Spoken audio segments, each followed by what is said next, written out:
네, 안녕하세요. 기말고사 시험 범위 정리를 하도록 하겠습니다. 시험 범위는 143쪽에서 157쪽까지입니다. 143에서 157쪽까지입니다. 자, 먼저 143쪽을 보게 되면 여기에서 저항과 전원의 연결 방법, 여기 출제를 한다고 했는데 여기 부분만 봐주시면 됩니다. 네, 여기 보시면 저항의 직렬 연결, 병렬 연결은 우리가 하지 않았기 때문에 여기 넘어가고요. 여기 보시게 되면 전원, 건전지를 지금 예를 들어 설명을 하고 있는데 1.5V 건전지 두 개를 이렇게 직렬로 연결하게 되면 전체 전압은 1.5 더하기 1.5 하니까 네, 3V가 되겠죠. 저항을 직렬로 연결하게 되면 전압이 연결하는 만큼 세집니다. 그러니까 전구가 더 밝아지는 거예요. 대신에 밝아지는 만큼 뭐 수명이 2배로 늘거나 그렇게 되지는 않습니다.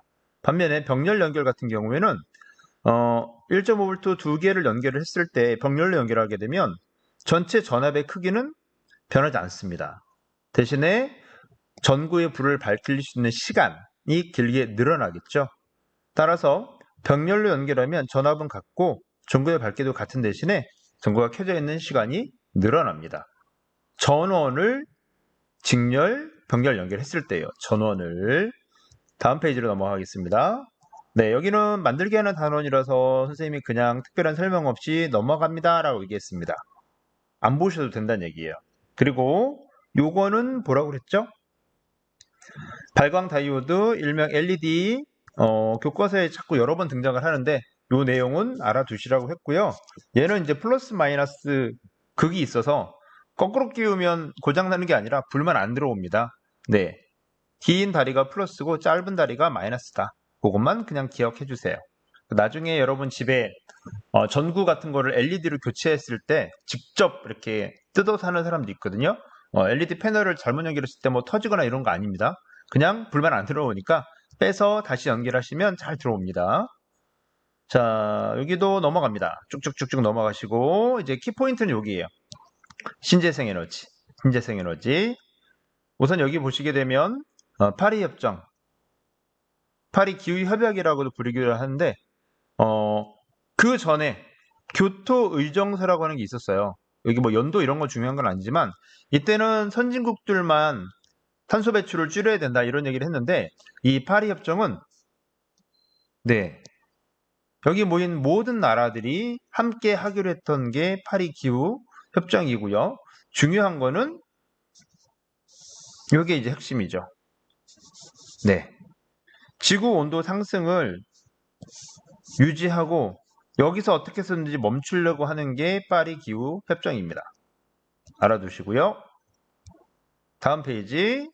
그러면 지구 온난화가 됐을 때 여러 가지 문제가 필요하기 때문에 화석 에너지를 대체할 새로운 에너지가 필요하다.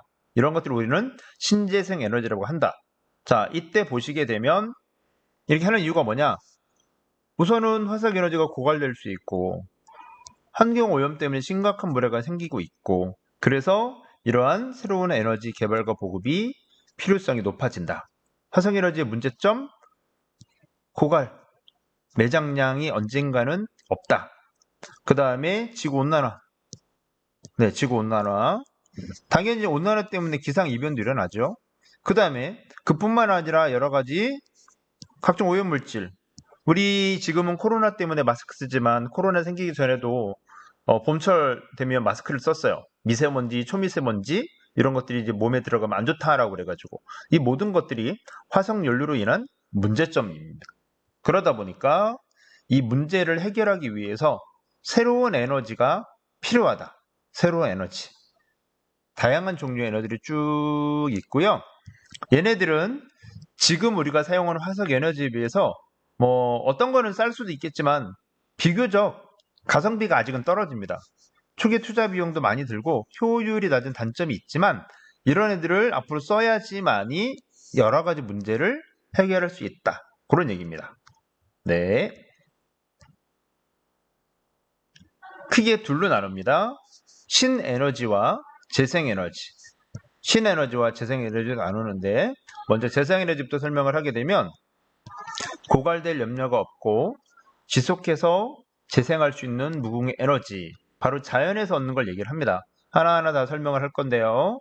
먼저 태양을 이용한 두 가지 방식이 있습니다. 태양의 광, 빛을 이용한 방식과 태양의 열을 이용한 방식.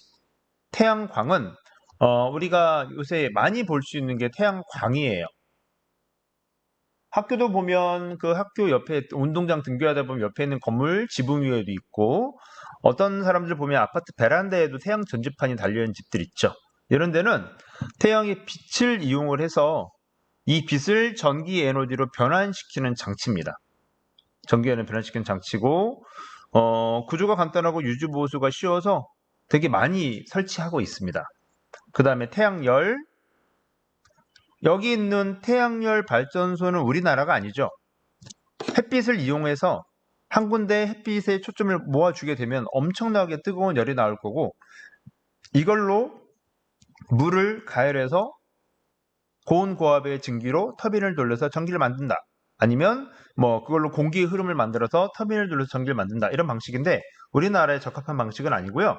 우리나라는 이렇게 있는 것처럼 태양의 열을 이용해서 온수를 만든다든지 난방을 한다든지 그런 방식으로 많이 활용을 하고 있습니다.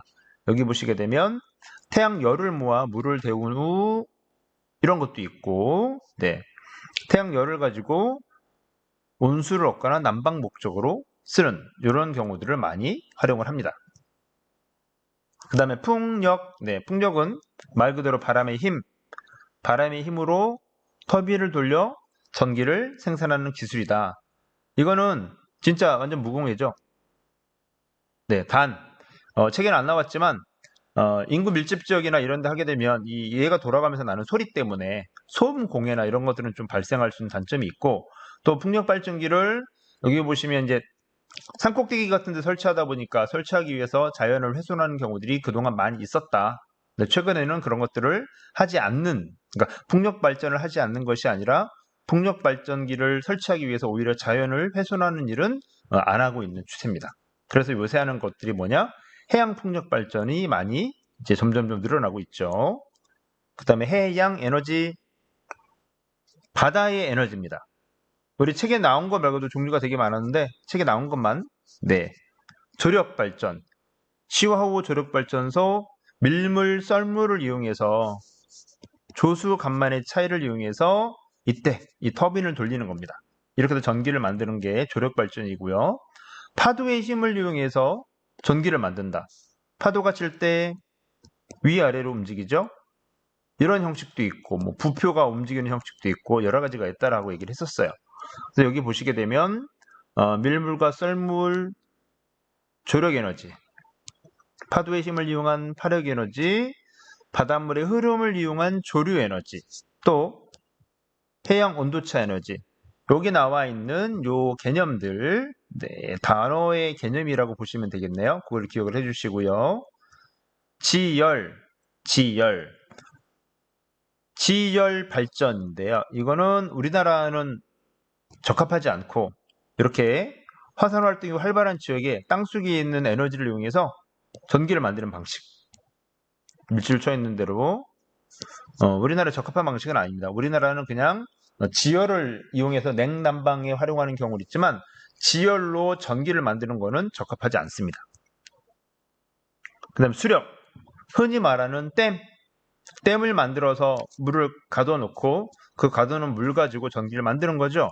물의 안쪽과 바깥쪽에 아까 조력 발전 비슷하게 물의 높이, 압력의 차이가 발생을 하고 이때 발생한 압력으로 물을 흘려보내면서 전기를 만들어요. 이것을 수력 에너지라고 하고 우리나라는 이렇게 대부분 댐을 이용한 방식을 많이 사용을 합니다.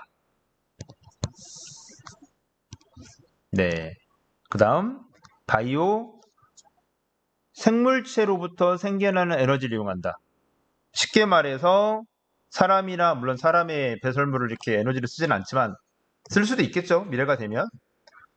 가축의 배설물을 이용해서 발효를 시켜서 여기 있는 것처럼 메탄가스 같은 이런 분열을 이용해서 가스를 만들기도 하고 음식물 쓰레기를 이용하기도 하고 또한 농작물, 옥수수나 이런 걸 가지고 사탕수수 이런 거 가지고 액체 연료를 만들기도 하고요.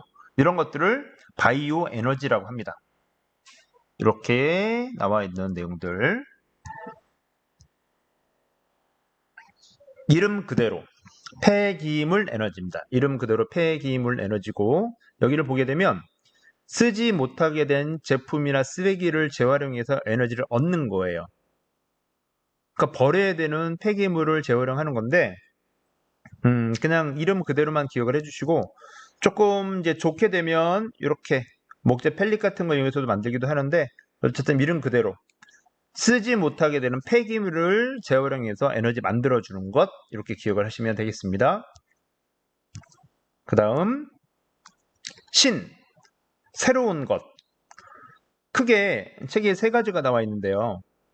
수소, 연료, 수소 에너지, 연료 전지 이렇게 나와 있는데 실은 요 수소, 연료 전지는 거의 같이 묶어서 알아야 되는 겁니다. 같이 묶어서 알아야 되는 건데 우선은 수소는 물을 전기분해할 때 나옵니다. 물론 화학공업에서 부생수소라는 것도 나오기도 했는데 지구에 땅보다 많은 게 물이잖아요.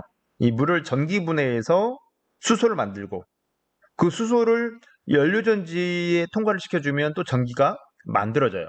그때 또 부산물로는 물이 만들어지네요. 바로 산화환원 반응, 과학 시간에 나오는 그런 반응입니다. 자, 그래서 여기 연료전지라고 하는 거는 연료를 연소시키는 것이 아니라 지금 화석에너지는 연료를 연소시키죠. 태우는 거예요. 얘는 태우지 않고 화학반응으로 전기를 만듭니다.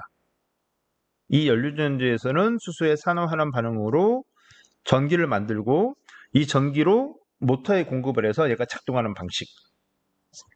보다시피 연료전지예요. 얘가 연료전지면 여기다 수소를 넣어주고 산소를 넣어줍니다. 그러면 전기가 만들어지는 거예요. 그죠? 네, 이게 연료전지입니다. 수소에너지. 네. 그러니까 위에 수소, 연료전지하고 수소하고는 거의 같이 묶어서 공부해야 되는 거고요. 대신에 아직까지는 물을 전기분해해서 수소를 만들고 이 수소를 다시 연료전지에 집어넣어서 전기를 만들고 효율이 좀 떨어져요. 효율이 떨어지기 때문에 아직까지 막 할 수는 없는데 어쨌든 간에 선생님이 길게 또 수업 시간에 설명했듯이 미래에 유용한 에너지원이 될 수 있다. 수소 자동차들 현재 판매되고 있죠.